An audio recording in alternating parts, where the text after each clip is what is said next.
로마서가 뒷면으로 가면서 개인적인 부탁과 함께 그리고 로마 교회에 있었던 여러 일들에 대해서 조금 더 구체적으로 나와 있습니다. 교회가 하나 되는 것과 관련돼서 바울이 마지막으로 당부하면서 본인이 어떤 사역을 하였는지를 소개하기도 하고, 그리고 이제 로마 교회에 방문하게 될 계획에 대해서 이야기하고 있습니다.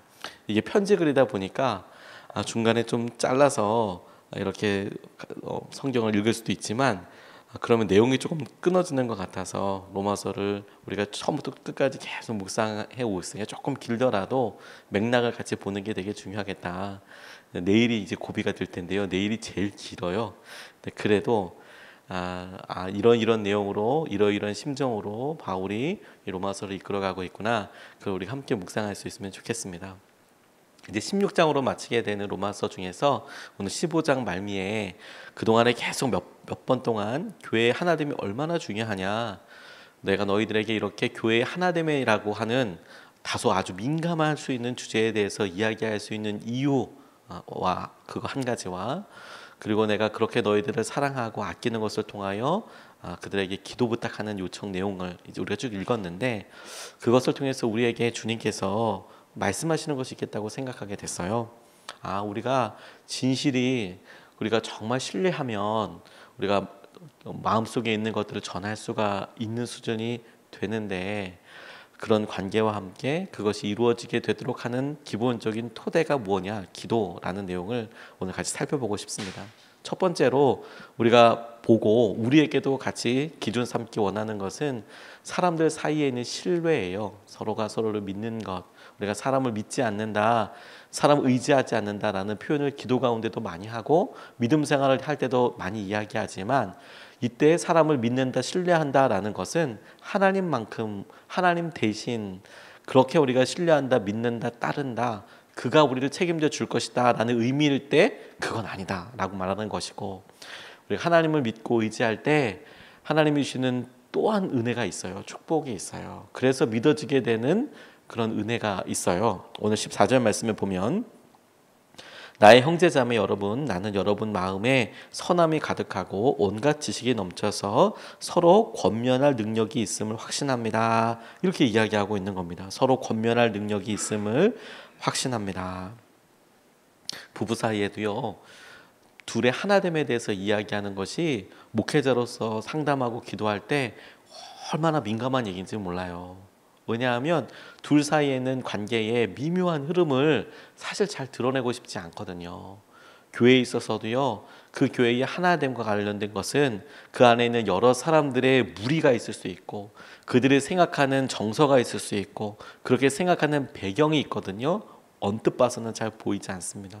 그런데 그거에 대해서 하나 되십시오, 이렇게 마음을 내려놓으시고 이쪽은 이렇게 하셔야 됩니다라고 이야기하는 것이 얼마나 민감한 문제인지 몰라요. 적어도 그것을 잘 알거나 그 사람들을, 그 공동체를 잘 알거나, 혹은 전혀 모르면 이제 막 이야기할 수 있겠죠. 일부러 의도한 게 아닐 테니까. 그런데 바울이 여러 일들을 가만히 보면서 너희들 가운데 하나됨이나 구체적인 문제들이나 이렇게 했으면 좋겠다라고 계속 언급해왔던 것에 마지막 한 줄을 더하면서 너희들이 서로 권면하게 될 줄, 그렇게 할 수 있는 능력이 있는 것을 내가 믿는다, 신뢰한다, 이렇게 고백하고 있습니다. 이 이야기는 어제 우리가 살펴봤던 말씀과 이어지게 되는데, 로마 사람들 가운데 있었던 어려움 가운데서도 지금 이렇게 고백할 수 있는 이유는 그들 가운데 일하시는 하나님 때문이에요. 성령님 때문에.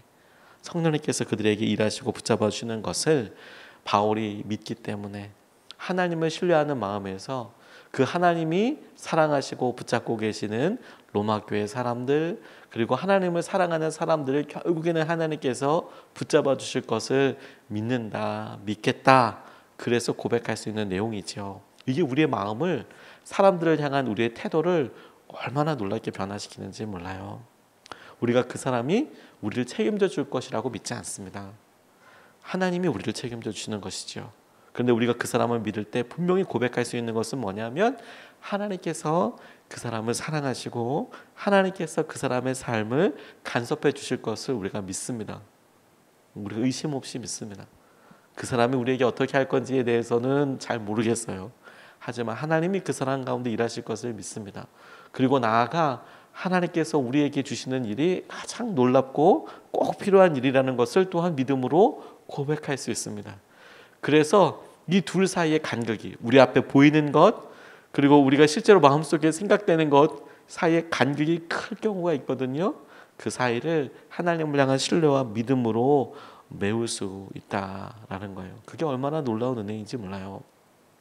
다음 주에 제가 부족하지만 저희 교회의 개척과 관련된 것들을 교회 개척하시는 하고자 하시는 분들 그리고 이미 하고 하셨던 분들에게 이제 잠깐 나누는 시간이 있어요. 이제 온라인으로 나누게 되는데요. 1시간 정도 이제 생방송으로 나누게 됩니다. 목사님들께서 또 전도사님들이 많이 신청하셨더라고요. 청년 담당 전도사님들, 목사님들, 이제 개척 준비하시는 분들.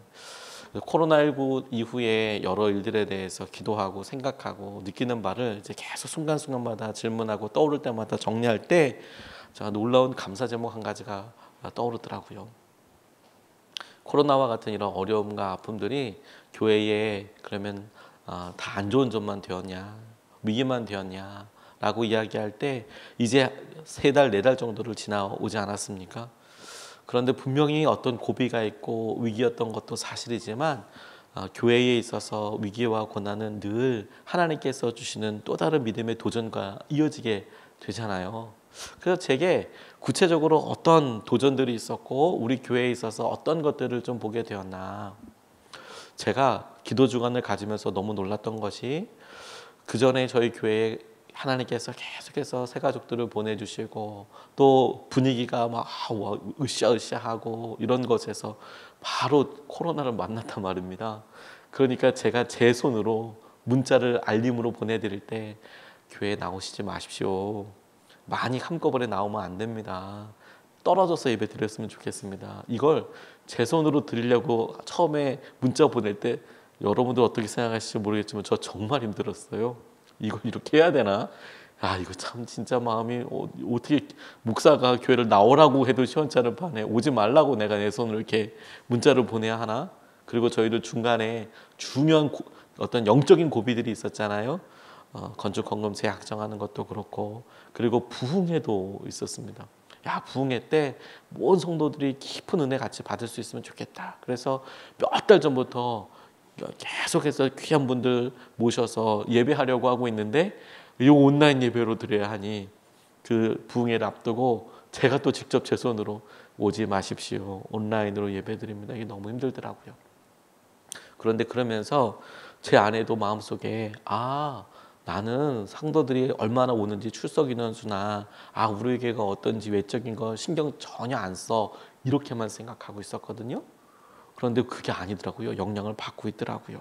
당장 예배 시간에 1부, 2부, 3부, 4부 예배 시간에 기존에 예배 드렸던 분들이 다 합리적인 이유 그리고 합당한 이유로 마땅히 그렇게 하셔야 될 이유들로 예배를 못 나오게 되시는 일들이 오랫동안 있으니까 제가 그것에 안 한다, 신경 안 쓴다 하더라도 영향을 받고 있었다라는 것을 기도하면서 알았어요.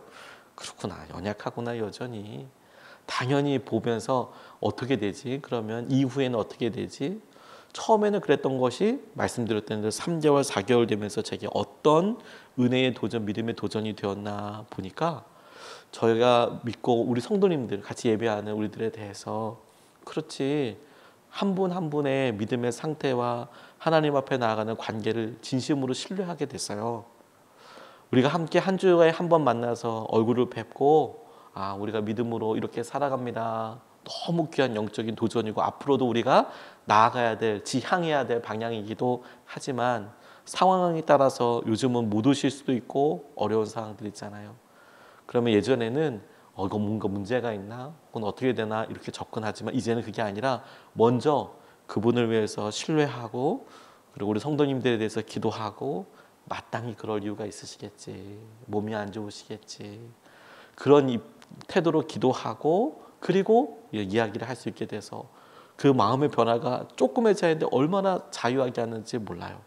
그래서 예배하고 그리고 우리가 모임을 했을 때 얼마나 많은 숫자가 왔냐? 그건 하나도 이제 진짜 중요하지 않게 된 거예요. 코로나로 인하여서 주님이 그거 훈련시키신 것 같아요. 아니야, 하나님께서 이 일을 통하여 한 분 한 분의 기도와 한 분 한 분의 주님을 향한 바라보는 것들이 너무너무 소중한 거예요. 그것 때문에 우리 교회가 여기 존재하는 거고, 그것 때문에 일주일 내내 설교 준비를 하고 쏟아붓고 나서 끝나더라도 그게 가장 합당한 거야. 성도님들을 신뢰하고 우리 한 사람 한 사람의 마음에 대해서 성령님께서 하실 것에 대한 굳은 신뢰와 믿음의 표현들을 하게 하여 주신다는 게, 코로나로 인하여서 교회 가운데 주님께서 마땅히 봐야 될 것을 다시 한번 딱 점 찍어주신 놀라운 도전이라는 생각을 하게 됐어요. 신뢰할 수 있습니다, 여러분. 하나님께서 우리의 연약함을 뛰어넘어 마땅히 그렇게 하실 것을 우리가 믿고 신뢰할 수 있어요. 오히려 그게 너무 놀라운 것이더라고요. 바울이 고백해요. 계속 강조하면서 너희들 사이에 이렇게 하나 되라 하나 되라 하나 되라라고 이야기하면서 마지막에 그가 내가 너희들이 능히 그렇게 능력으로 서로 권면할 수 있을 줄 믿습니다. 믿어요. 신뢰해요. 왜? 하나님께서 가만히 두지 않으시면 되니까. 우리가 오늘 우리의 사랑하는 아내, 남편, 아이들, 부모님, 우리가 마땅히 함께해야 될 여러 사람들에 대해서 하나님을 신뢰하는 마음으로 하나님께서 하실 일을 같이 붙잡고 기도할 수 있으면 좋겠습니다. 두 번째로, 하나님께서 우리 관계 가운데 행하시고 이끄실 때에 주시는 내적인 확신과 마음이 기도에 달려 있어요. 기도에. 진심과 진실이 전달되는 통로가 기도입니다. 사람 사이에. 우리가 주님과의 대화가 기도라고 하잖아요. 우리의 마음에 있는 여러 이야기, 형편을 하나님께 아뢰죠. 말씀드리죠. 하나님께서 우리에게 그 기도를 통해서 우리에게 응답하여 주시죠. 이거 하나님과의 대화뿐만이 아니라 이렇게 하나님께 기도하는 것이 우리 주위에 있는 사람들과의 관계에 있어서 확신을 가져오게 해요. 진심이 통도 전달되게 합니다. 30절로 32절까지 말씀을 보면, 형제 자매 여러분, 내가 우리 주 예수 그리스도를 힘입어서 그리고 성령의 사랑을 힘입어서 여러분에게 부탁합니다. 나도 기도합니다만 여러분도 나를 위하여 하나님께 열심으로 기도해 주십시오. 내가 유대에 있는 믿지 않는 자들에게서 화를 당하지 않도록, 그리고 또 내가 예루살렘으로 가져가는 구제금이 그곳 성도들에게 기쁘게 받아들여지도록 기도해 주십시오. 그래서 내가 하나님의 뜻을 따라 기쁨을 안고 여러분에게로 가서 여러분과 함께 즐겁게 쉴 수 있도록 있게 되도록 기도해 주십시오 라고 부탁하고 있어요. 본인이 지금 맡은 일, 곧 예루살렘 교회를 돕기 위해서 건네준, 모아준 구제금을 가지고 예루살렘의 교회에 가서 그 구제금이 가난한 사람들에게 쓰여지도록 하는 일을 하도록 기도해 주세요. 또 하나 주목해야 될 게, 이 구제금을 통하여서 잘 마음이 전달되도록 기도해 주는 것도 부탁하는 것이 되게 중요하다는 생각이 들었어요. 이거 구제금이니까 알았어 써, 이게 아니라 이게 마음이 잘 전달되도록 기도해 주십시오 이렇게 부탁하고 있잖아요. 그리고 내가 이곳에 다시 올 수 있도록 기도해 주시고, 이런 하나하나들을 보면서 바울이 요청하고 있는 구체적인 내용들이 제게 굉장히 의미 있게 다가왔어요. 바울이 스스로 내가 스페인으로 갈 생각, 당시에 유럽의 끝, 세상의 끝이라고 여겨지고 있었던 곳이 예루살렘이나 이쪽에 있는 유럽에 있는 사람들은 스페인이었거든요. 스페인이 저쪽 끝에 있으니까 그게 세상의 끝이라고 생각했어요. 바울은 자기가 선교로 세상 끝까지 가서 선교해야 될 거라고 믿고 있었거든요. 그 일에 대해서 부탁한 거예요. 내 원래 계획은 예루살렘 들렸다가 로마 들렸다가 세상의 끝인 스페인까지 가서 내가 복음을 전할 거야. 그 일에 함께 할 수 있으면 좋겠다. 이런 부탁 이야기도 함께 읽었습니다. 모든 일이 기도 제목이에요. 그렇죠? 모든 일이 기도 제목이에요. 그리고 모든 일에 있어서 기도하는 것만큼 우리가 나아갈 수 있어요. 사랑과 섬김의 온전한 완성은 기도에서부터 시작돼요. 그리고 진실과 사랑이 온전히 전달되는 통로도 기도에 있습니다. 어렵고 힘든 분 보고 우리도 어렵고 힘들지만 우리의 물질을 나누는 거잖아요. 그런데 처음에는 그렇게 물질을 나눠주는 것만 완성이라고 생각해요. 거기에 주님께서 더하기 사랑을 더하세요. 그 사랑이 기도예요. 기도. 마음을 다해서 그래, 어렵고 힘든 사람이 지금 겪고 있는 여러 상황들에 대해서 내가 기도하고 영적으로 중보하고 일어설 수 있도록 말해주고 인도해 주시는 거잖아요. 이 기도하는 과정이 그 사람에게 진심도 전달되게 하지만 기도하는 사람에게는 어떤 확신이 드는지 아세요? 내가 말을 하나 해도 그 사람에게 우리의 진심이 전달되도록, 내가 지금 말을 하나 하고 그 사람의 말을 하나 알아듣더라도 그것이 주님의 은혜 가운데 있게 되도록 하는 그런 통로가 돼요.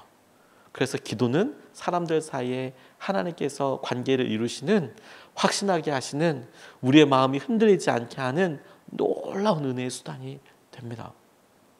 제가 참 그러니까 도전을 많이 받았던 분 중에 한 분이 김하종 장로님이라는 분, 기도 생활에 너무 큰 도전을 받았어요.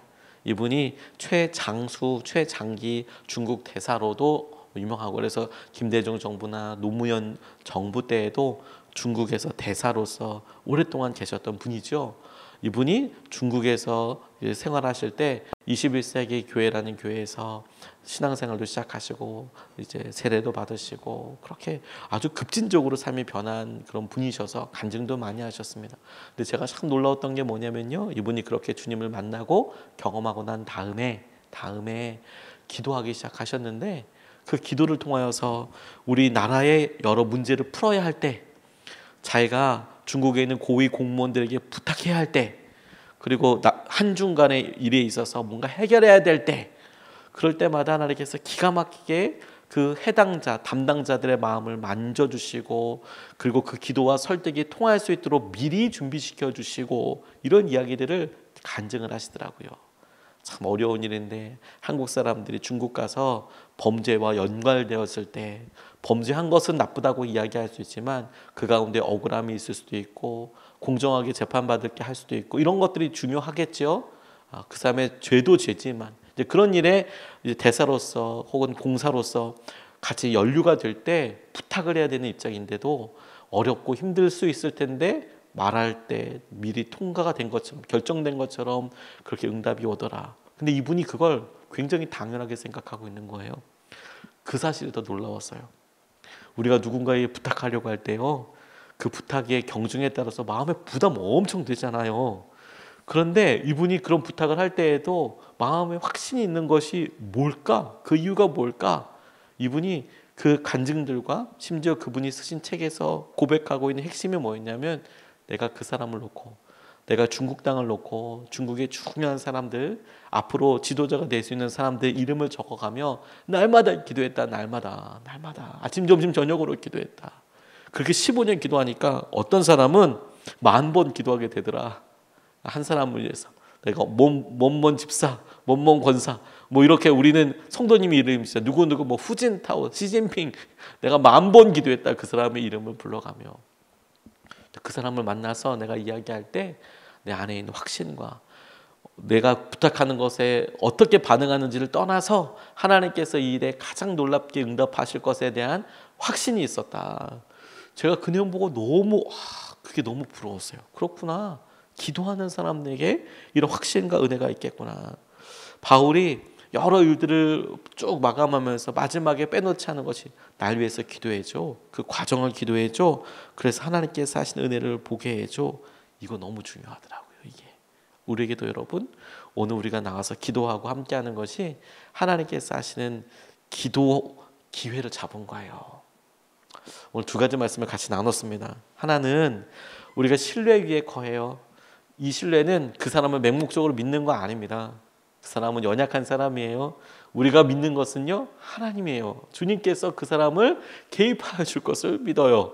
그래서 그 사람의 완벽함이나 그 사람의 성품을 믿는 거 아니고요, 주님이 그 사람을 만져주실 것을 놓고 겸손하게 기도해요. 그래서 신뢰할 수 있어요. 주님 만져주시도록. 두 번째, 이런 확신과 은혜가 우리가 기도하는 데서 와요. 심지어 우리가 진실이 전달되고 우리의 마음이 전달되는 것도 기도에서 와요.